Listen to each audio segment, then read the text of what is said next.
And I had this dream that one day something as amazing and as visceral as, watching the Star Wars movie, that you'd actually be able to go into something like that using computer graphics. Hi, welcome to Everyone Is. I'm your host, Jennifer Coronado. The intent of this show is to engage with all kinds of people and build the understanding that anyone who has any kind of success is successful because they're a creative thinker. So whether you're an artist, or a cook, or an award-winning journalist, everyone has something to contribute to the human conversation. Because everyone just is. I have known Kim Liberi for a long time, and I'm comfortable saying I think he's a genius. While he currently inhabits the role of CTO at the Colossus Epic Games of Fortnite fame, he has a long history of innovation in the film industry, which has brought him 2 Academy Awards for technical achievement. But more than the specifics of his career, I want to dig into the whys of how he thinks about things. So on that note, welcome to Everyone Is, Kim Liberi. Hi, everybody. And hi, Jen. So I know a little bit about your background, but I want to know more. So let's start off with the basics. Where were you born? I was born I lived in a town called Leyland in the north of England. It's just about 26 miles north of Manchester. Mm-hmm. So that's why I have a slightly funny accent. Kim, tell me about your parents. Tell me about growing up in your small town. My dad was a factory worker, and my mom was just, honestly, she had a simple job. She was a cleaner at the local school that I used to go to. And it's an industrial town. We were known for making trucks and buses, and Leyland was a quite famous automotive manufacturer a long time ago, British Leyland. And then the town went into a little bit of a recession, but fortunately we also had a local jet fighter company, British Aerospace, sort of a mix between industrial and sort of rural. It's a small town, 50,000 people. Yeah. Your dad was born in Malta, though, wasn't he? Yeah, my dad was born in Malta, and I think 11 years old, he moved over to the UK. He still has a very thick Maltese accent to this day. Nice. And Kim, I actually don't know this about you. Do you have any siblings? I have a sister and a brother, Carla and James. Are they older or younger? Younger. Carla's like 18 months younger, and then James is 14 years younger. Oh, wow. That's quite a difference. I have a brother who's 14 years younger. When you were little, Kim, growing up in a small town with your parents and your siblings, what were the things that really interested you as a kid? Did you like movies? Did you like video games? Like when we were kids, it was like Atari. So what were the things you were really interested in? I used to like to draw and a little bit of painting. I got into video games when the Atari VCS came out and loved it, was fascinated by it. And I was lucky enough that I think it was 1979, my dad scraped together enough money to buy me an Atari 800 computer, which also played fantastic games, but you could program it because it was a computer. And because I got it quite early in the life cycle of the Atari machines, I wanted to make my own games. So I started learning how to program. And the thing I liked the most was making pictures out of programming. So from a young age, I would sort of blend that technical software engineering mindset with trying to make art. So that was kind of what sort of birthed my interest in computer graphics and sort of plotted my path into university as well, where I studied computer science and computer graphics. Well, I have a question about that. Your parents didn't have the kind of technical jobs and creative jobs that you moved into. So where were your inspirations coming from? Was it something that your parents talked to you about? Was it something you saw outside of your family? How did that come about? So my grandmother, she was Italian. Her father had been an architect. Actually, even though they were Italian, they were based out of Cairo for a long time in the 1920s and 30s. In fact, my great-granddad was quite a famous architect, built the Semiramis Hotel and a whole bunch of mosques in Cairo. Anyway, so my grandma, who equally brought me up with my mum, sort of, would talk about art. My granddad, who ran the local factory that my dad worked at, was a pattern designer in his early career, so he could draw. So I was always fascinated as a very small kid and seeing him draw. And I think that sort of planted the seed of loving art. And yeah, as I say, the computer thing came because it just felt like a new, cool way of making art. And in them days, you kind of had to learn to program if you wanted to make anything. There wasn't paint programs, not really, in the early days of Atari.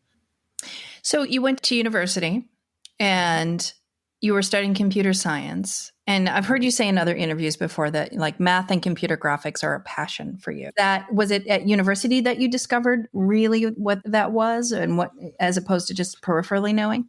What happened is that, I got this Atari when I guess I would have been 12 when I got the Atari, and I taught myself to program, and I used it to actually draw. I would like write code that would, lay pixels down that would actually start to look like images. And as I went through school, heading towards university, I started to really get a fascination in how do we make a computer make images? And, at the time, Star Wars came out and all these great movies that started to show that there was something going to happen with computers and filmmaking. And I had this dream that one day something as amazing and as visceral as watching the Star Wars movie, that you'd actually be able to go into something like that using computer graphics. So it was like from that early age, I was driven to combine these two things together. And when I went to university, I studied computer science, but I specialized, anything I could learn about graphics. And you've got to remember, this is, the mid 1980s.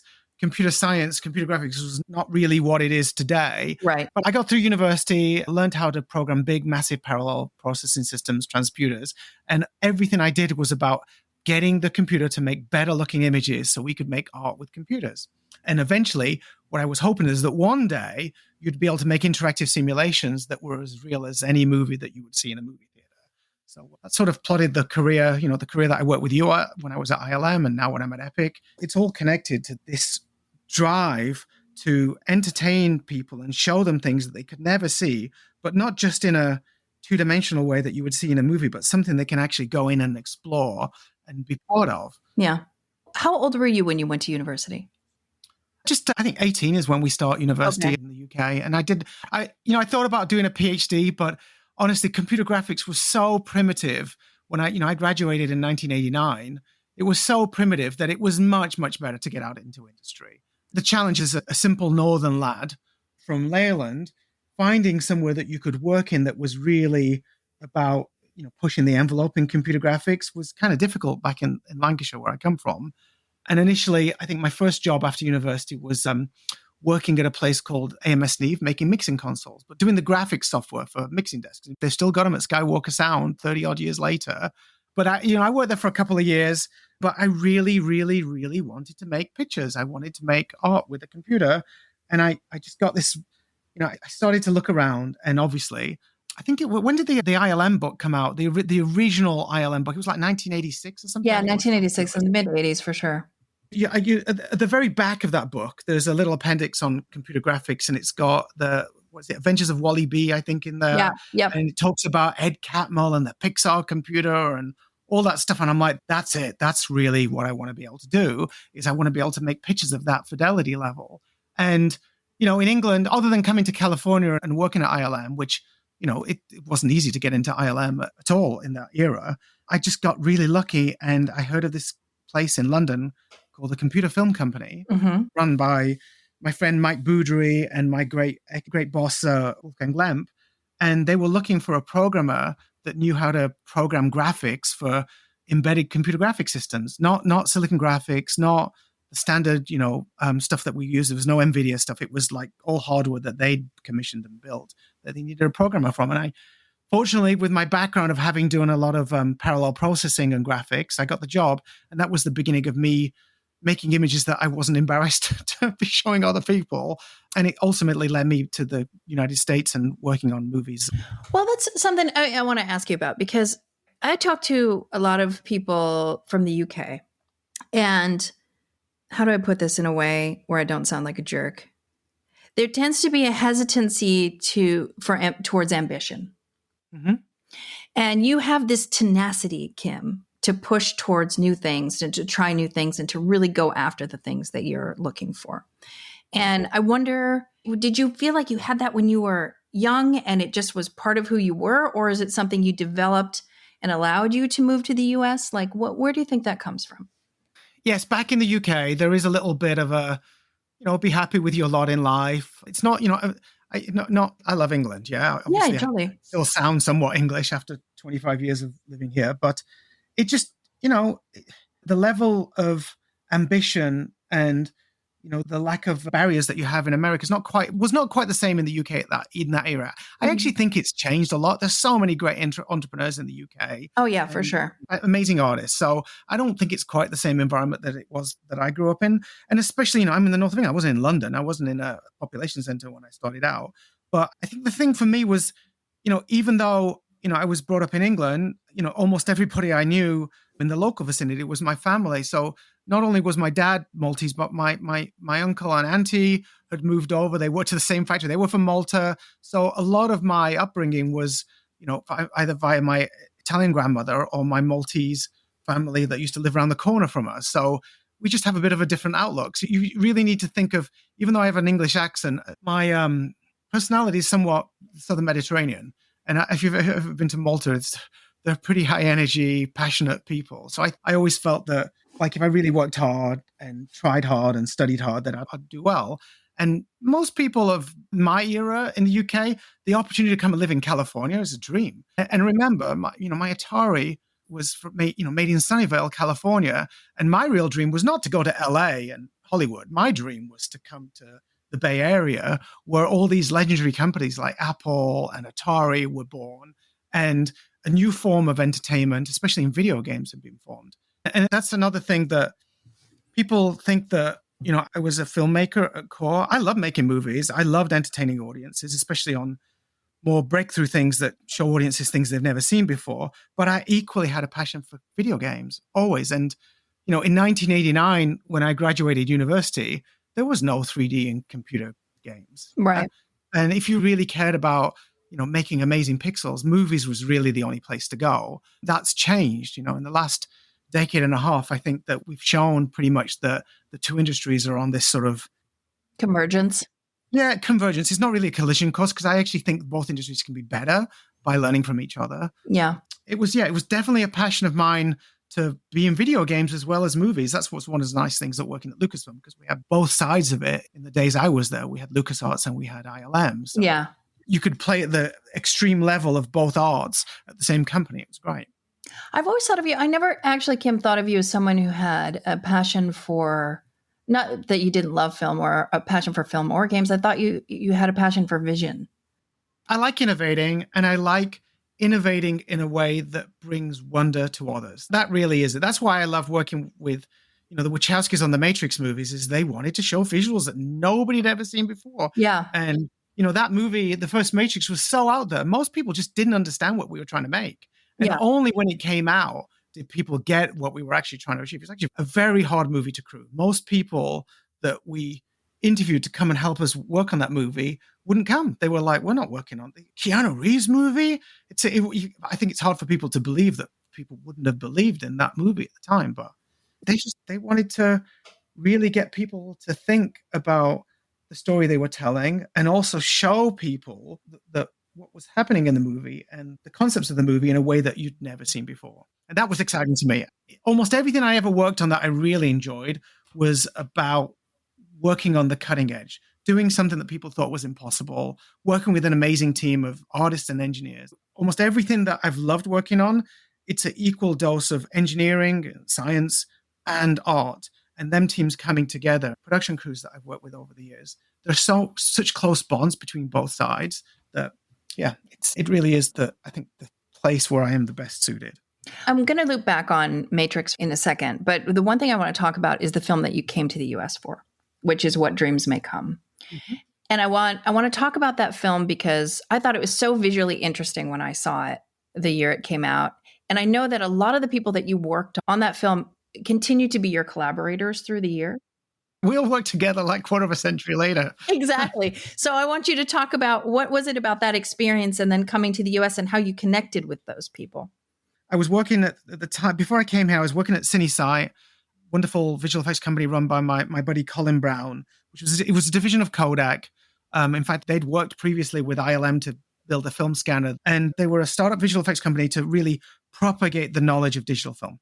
One of the last movies I worked on at CineSight was a movie called Mission Impossible 1 with Tom Cruise. Mm-hmm. And there was a sequence in there that it's a shot that goes around Tom Cruise and is it Emmanuel Bert? Does that sound right? I think There's a bit of romance between them and the camera goes around them. And the problem was is they couldn't shoot this in a way that the move would be smooth enough and the timing would work.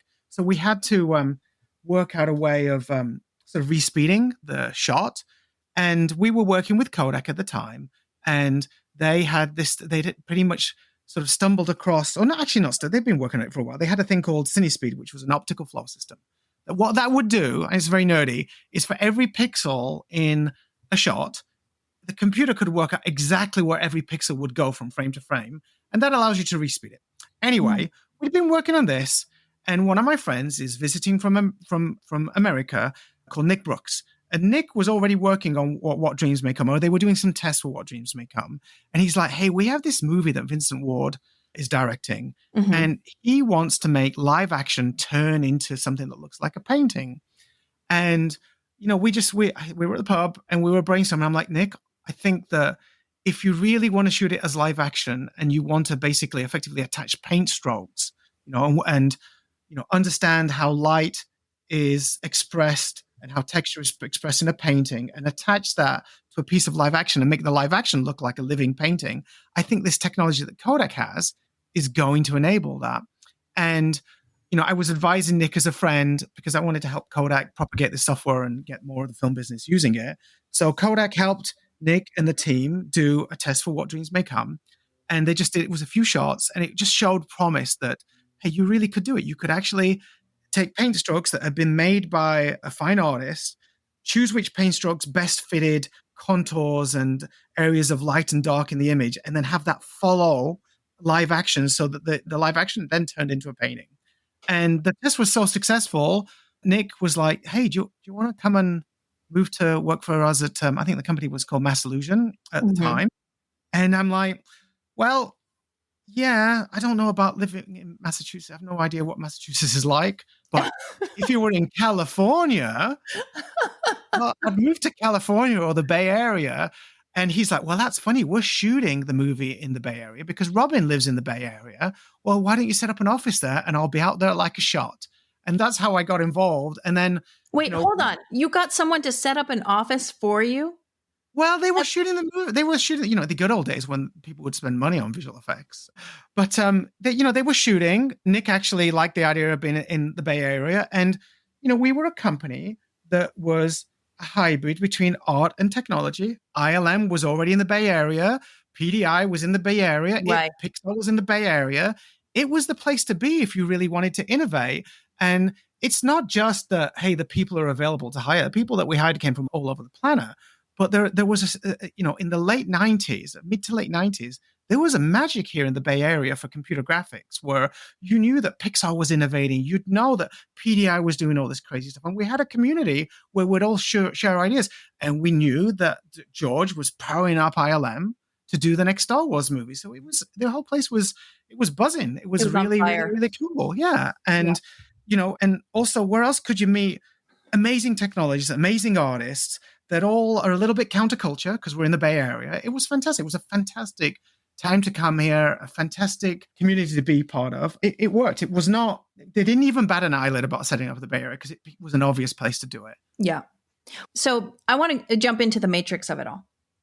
And I want you to tell me about Lana and Lily Wachowski and how you began working with them. Now, do you think that was a career catalyst for you?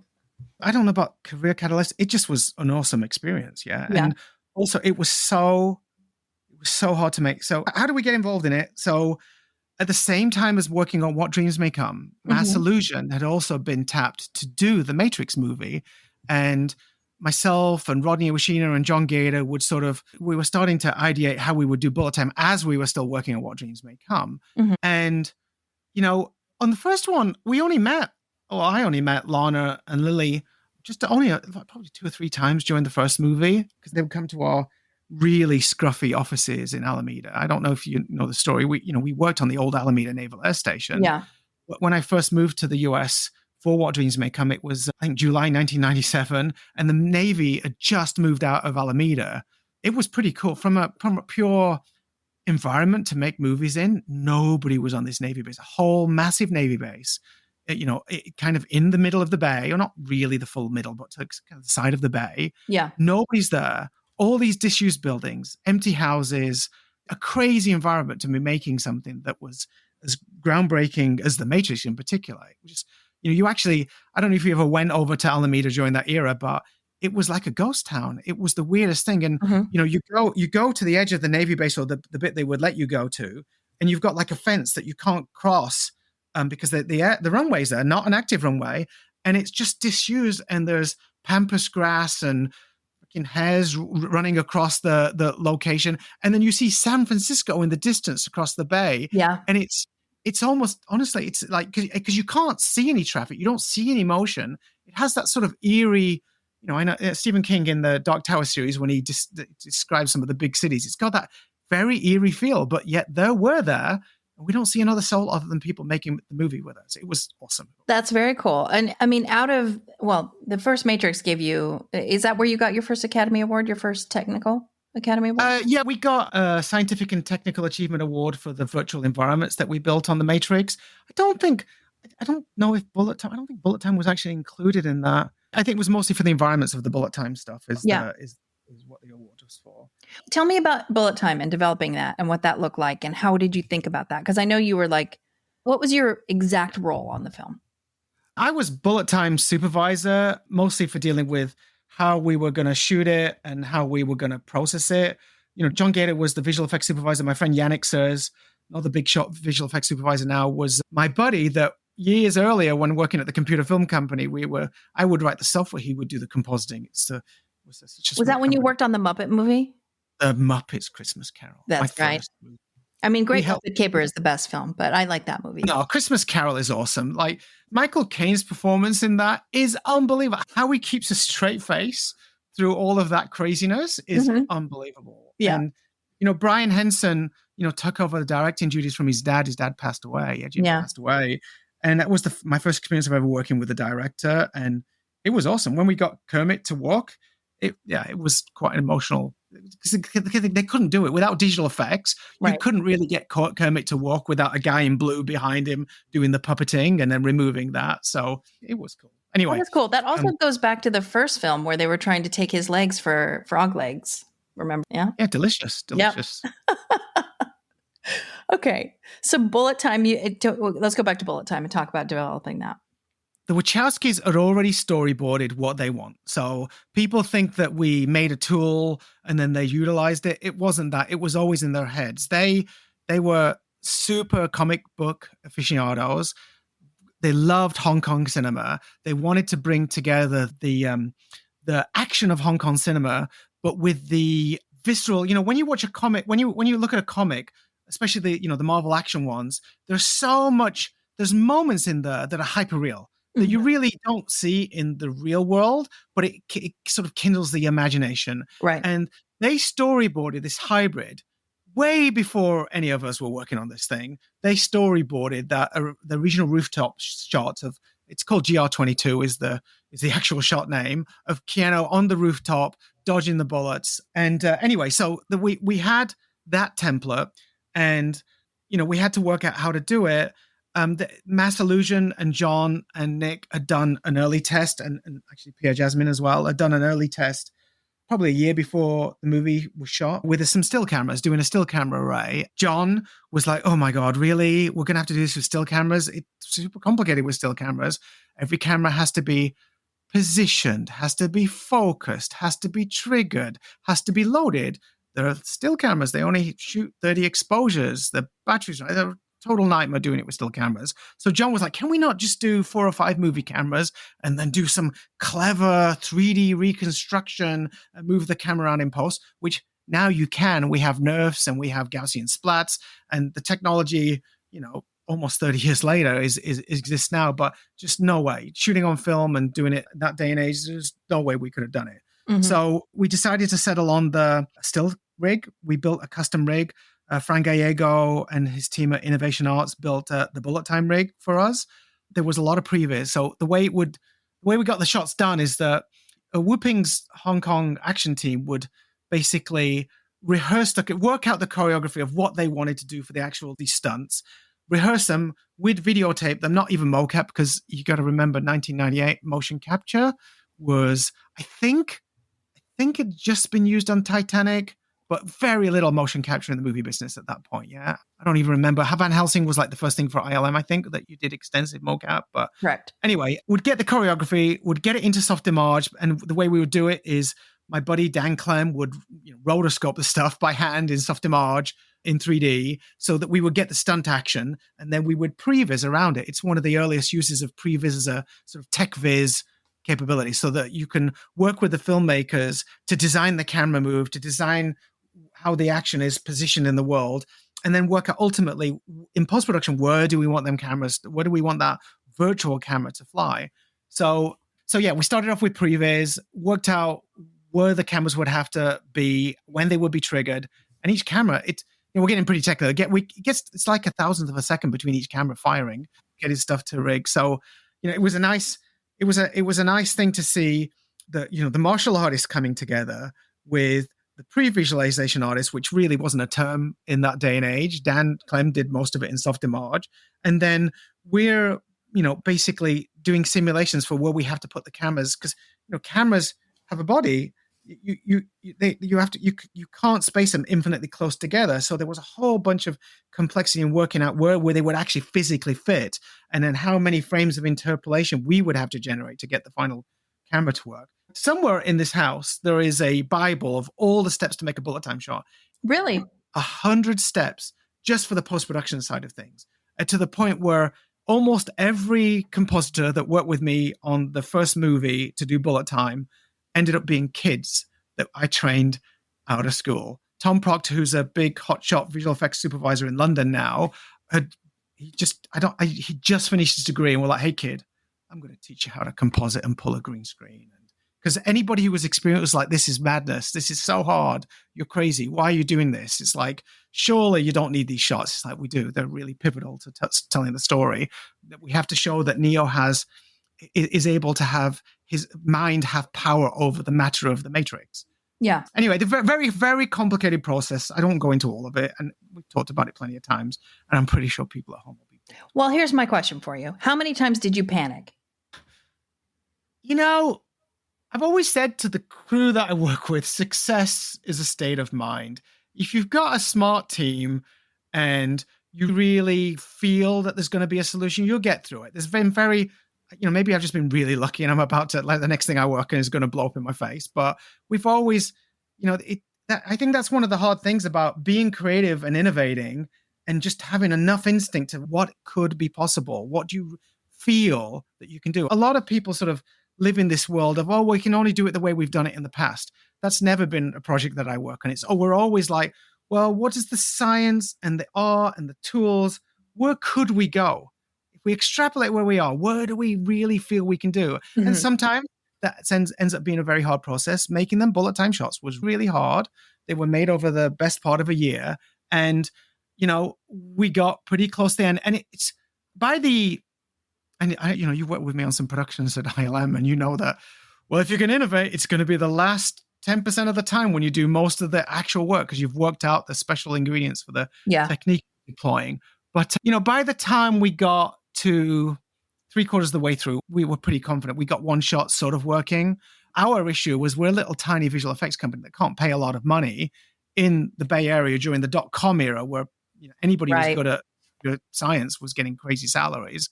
It was just, we crunched. It was like there was not many of us working on it, and we really had to crunch. The biggest panic was, it was really important for Joel Silver that we got a trailer into the Super Bowl. So January 1999, the bullet time shot of Neo dodging the bullets on the rooftop is there in the trailer.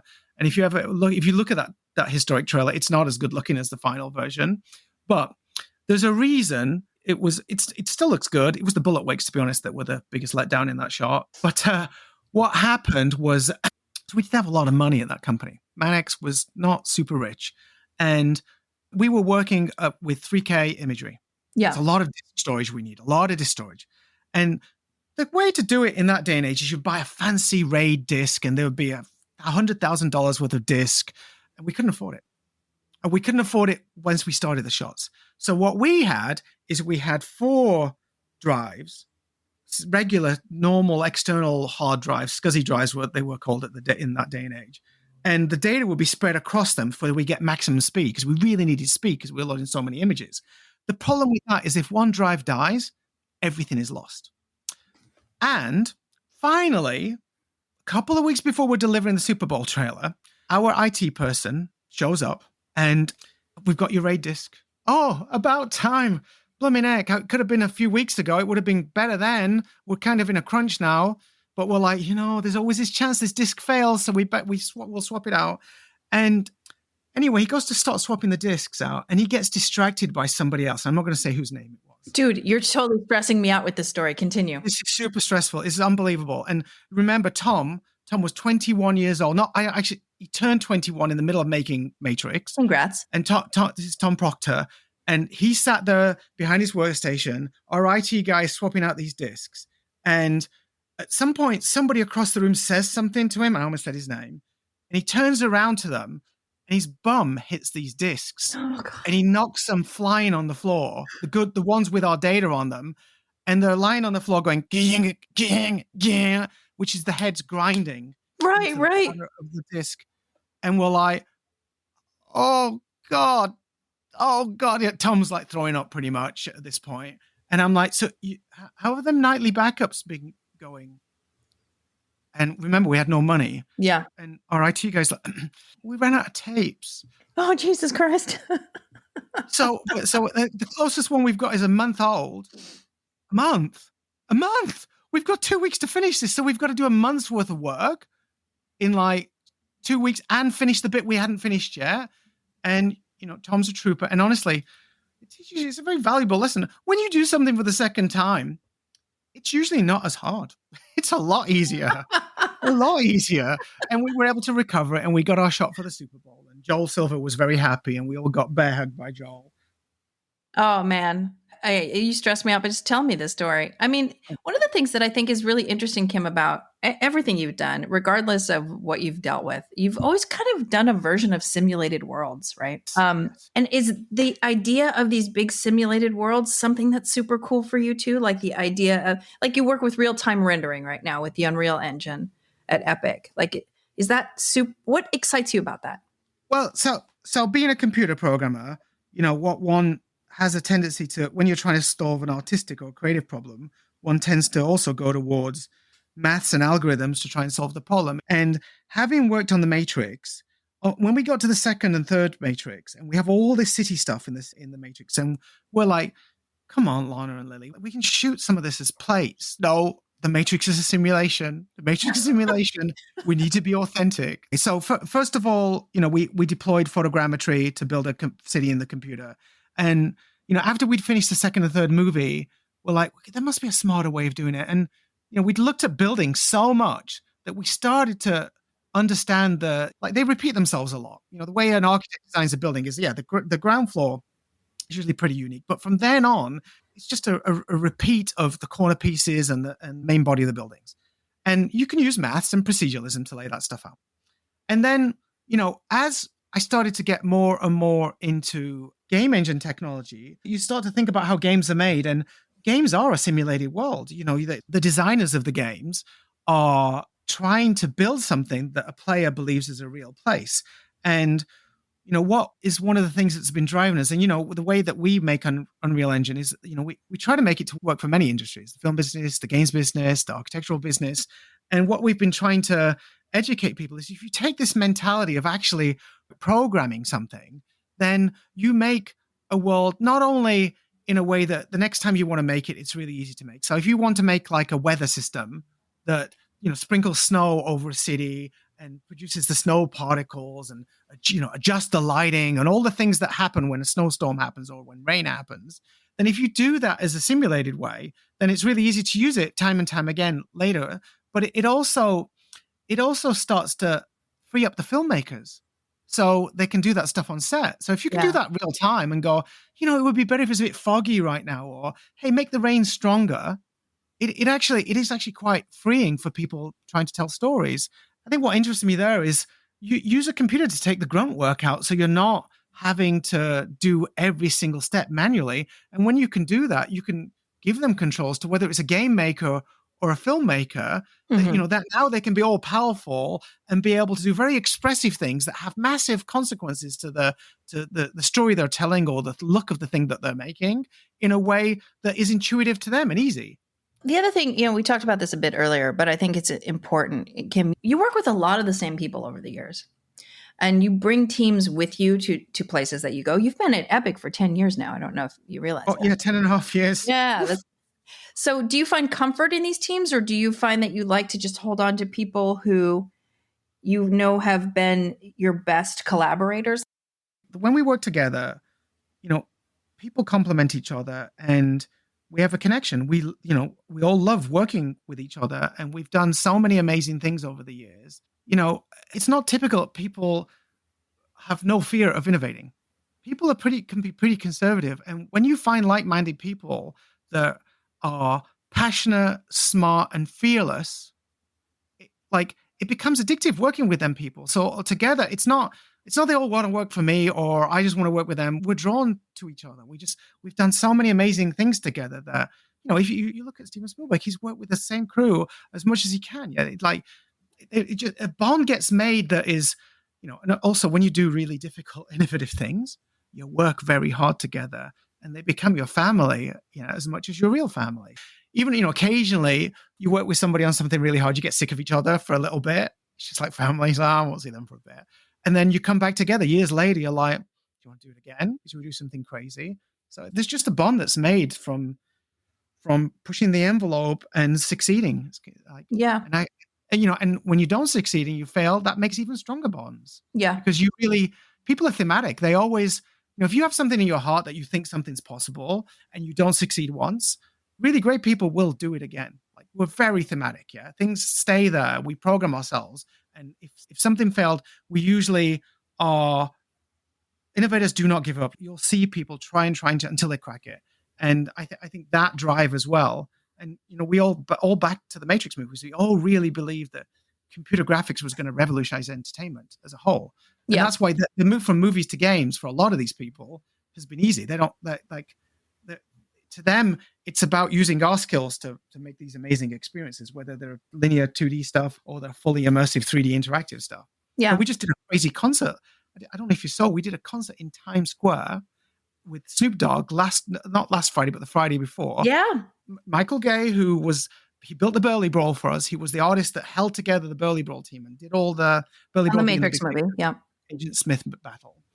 He and our team worked out how do we coordinate every single screen in Times Square with the graphics that we worked with our friends at Magnopus. They did an amazing job, but then graphics play across time and space. So it's not just the one screen that we're controlling.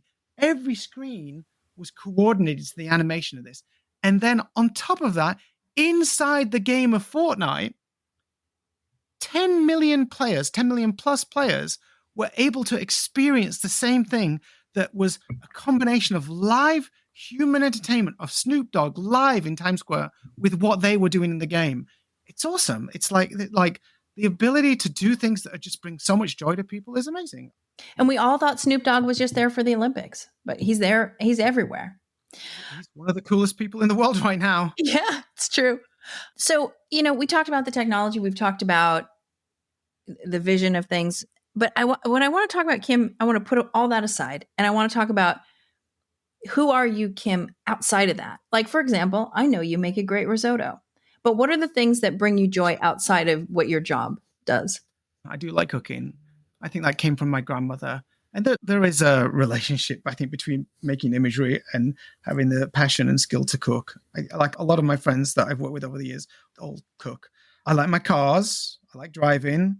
It's funny, I have this really therapeutic thing that I like detailing cars. I know that sounds really weird and everybody at home is going to be like, what?